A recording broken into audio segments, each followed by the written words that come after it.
ધર્મ માટે થઈ અને જેને માથા આપી દીધા. અરસી બાપાની વાત તો કરું તો કાયમ ગીત ગાઉં છું શિવાભાઈ, કે ચોરીએ ચડેલો રાજપૂત જેથી વરમાળા કાઢીને નીકળી ગયો અને એમ કીધું તું માવડિયું પાછી લીધા વગર આવું તો આ વસરા સોલંકીની જનેતાનું થાવણ લાગે.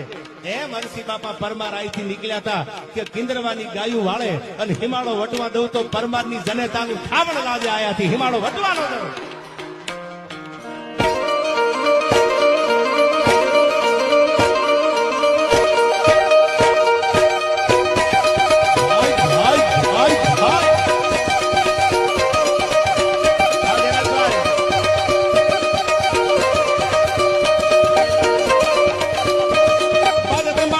દૂધ હુકડા